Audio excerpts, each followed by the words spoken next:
visions through my dreams, seeing myself swimming in the universe.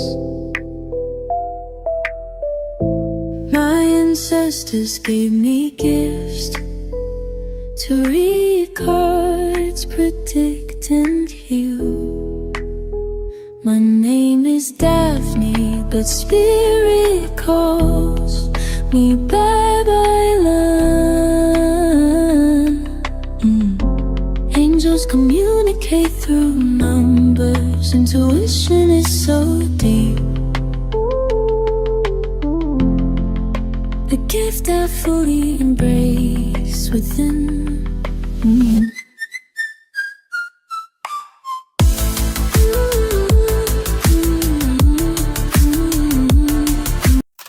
Hello Pisces, welcome po sa inyong reading. So this is for April the 22nd to April the 30th reading. Para po sa mga bago, don't forget to click the subscribe button, smash the like button, comment below kung kayo po ay nakaka-resonate, and hit a Zoom notification bell. Kung gusto niyo pong sumali sa ating live sessions, dun po yan sa ating kabilang channel, that is Babaylan TV. Yan po ang ating unang channel catered for our international audience. So kung hindi nyo po yun maabutan, pwede naman kayo magtanong dito sa comment section. As long as yung question po is answerable by yes or no. I want you to know that this is a general reading. You may resonate po sa buong reading na ito or baka konti lang, no? Take what's only yours. Pasensya na po kung medyo late tayo.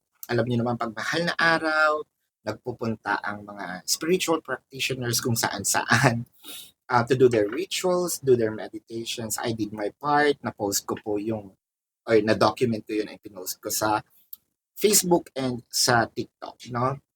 So, hindi ko na-manage yung time. Pero babawi naman po ako by next month, no? Magsimula na tayo. Pisces, meron ditong nangangakong babalikan kita.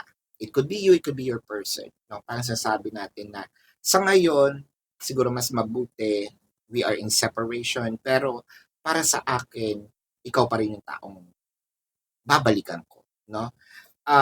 Siguro meron ditong mga bagay na hindi sang-ayon sa oras, hindi sang-ayon yung panahon.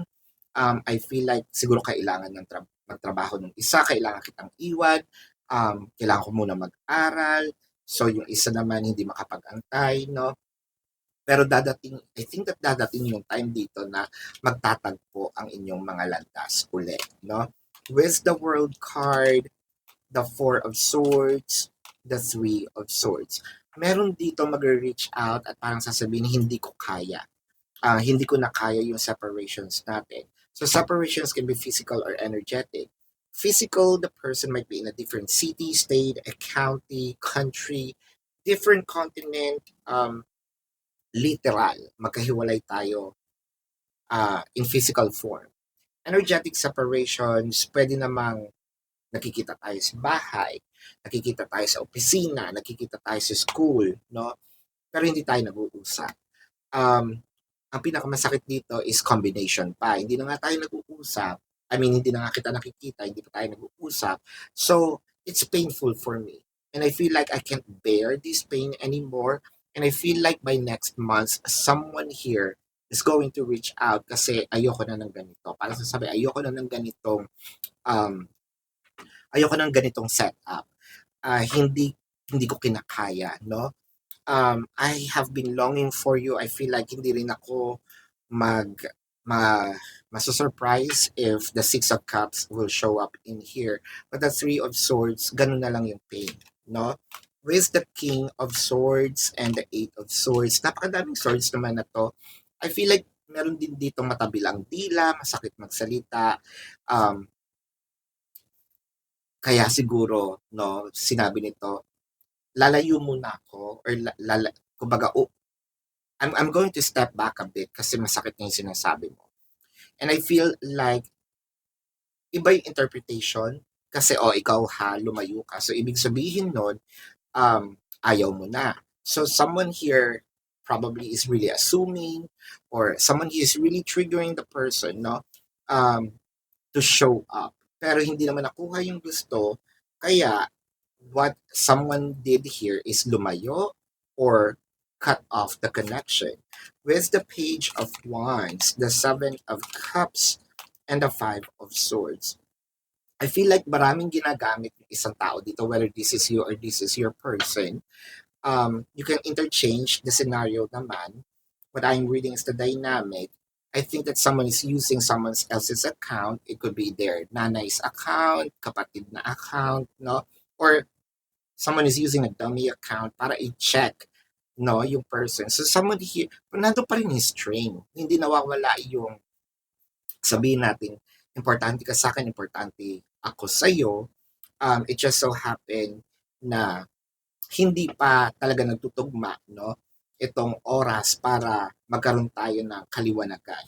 So, with the Hangman and the King of Cups, I feel like siguro yung isa nagwa-wonder dito yung hindi pa kinakausap, yung gustong kumausap na, no? Nagwa-wonder dito sa bagay na ito,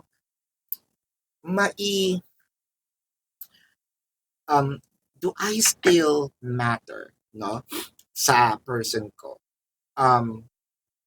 Siguro tinatanong din dito na mahalaga pa ba ako?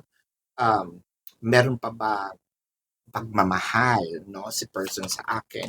With the Strength card, the Seven of Wands, and the Judgment, I feel like medyo tough love ang nangyayari.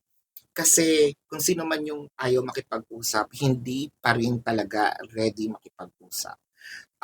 Someone might reach out by next month, or someone here might probably, magparamdam. Pero with the Seven of Wands, kung meron man sagot ito, parang yes or no lang, mararamdaman pa rin yung coldness.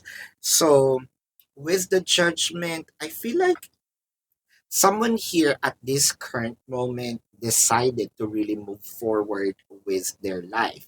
But someone is the other person's waiting for their return. Now with the Seven of Wands, the King of Wands, and the Wheel of Fortune, I feel like maraming gustong sabihin kung sino man ito nag-aantay, or maraming inaantay na question, na inaantay na kwento, maraming questions na gustong masagot. I'm also feeling na ngayon lang kasi naka-experience itong si person ng ganong klaseng pagmamahal, and I'm longing for it, no? Kaya parang sinasabi niya, walang ibang taong nakapagparamdam sa akin nito. So, by hook or by crook, aantayin kita. I am just here, waiting for you. Let's get some message from the universe, no? Parang may nakakaawa naman, no? Kasi meron taong nag-aantay. Pero I feel like may point din naman itong ayaw pang makipag-usap. I feel like medyo nag-mirror yung energy na mag-antay ka lang din dyan, no? May gagawin lang ako. Tatapusin ko lang itong ginagawa ko, but then again, babalik din ako sa'yo. With the Ten of Swords, the Queen of Pentacles, and the Knight of Swords. Parang nawindang kasi isa dito. Hindi ko inakala, no? Parang ganito yung nagiging thinking niya. Hindi ko inakala na yun na pala yung huling pag-uusap natin. Yun na pala yung huling pagkikita natin, yun na pala yung huling pagkain natin sa labas, no? Parang you didn't give me, parang, things happen without a warning. And I feel like sinadya ito at magaling dyan si Pisces, no? Magaling si Pisces sa part na I'm going to give you all my love and then drop you kapag, I think that this is a trait, sinasabi nila narcissistic, no?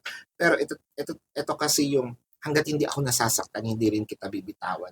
Pero kapag napuno ako, siguro ang nakita ko dito, si Pisces na ang nag-drop, no? With the Ten of Swords, the Empress, and the Two of Cups. Is there something changed in you? Probably nagpagupit ng buhok, nagpakulay ng buhok.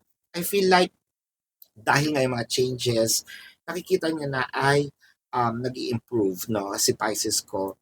And mas lalong, ang hirap nun kasi malayo na, hindi pa nag-uusap, Tapos meron pa siyang access or nakikita ka sa ibang, sa ibang social media, ay sa yung ibang mga post mo, nakikita yung progress mo. And parang itong si person, parang sinasabi, hindi ko siya papakawalan, no? Ganun na lang yung longing, ganun na lang yung pagka-miss, no, nitong taong ito sa iyo. I feel like doon naman sa mga cross-watchers, ang masasabi ko lang dito is hindi pa rin naman tapos. I feel like nagfo-focus lang itong si Pisces sa mga bagay-bagay na kailangan niyang gawin. Pero someday soon, no? Whether it is, for old time's sake, whether it is for romance sake, for friendship sake, I feel like magkakaroon pa rin naman ng connection, no, in the future. Pero itong love is nandun pa din, no? It may be a different kind of love, it may be the same love, pero hindi ito yung I'm throwing the person under the bus, no? So, this is your reading, Pisces. Let's check the zodiac sign of your person. Pero bago po yan, gusto kong ipaalam sa inyo na meron po tayong kabilang channel, that is Babaylan TV. Yan po ang ating unang channel catered for our international audience. Diyan po tayo nagla-live. Kung hindi nyo po maabutan, pwede naman kayo magtanong dito sa ating comment section as long as yung question po is answerable by yes or no. Pero kung hindi po kayo makatulog sa yes or no na sagot lang, dumiretso na po kayo dun sa ating website. Sa description box ng video na ito, there is a link. Click the link, you will be routed to my website. Na dun po yung information, name, number, QR code, amount per question.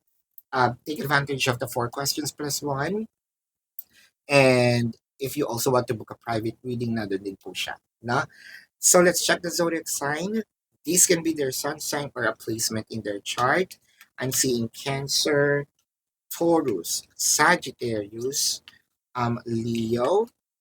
I am seeing makakapwa Pisces, Scorpio, Cancer is here.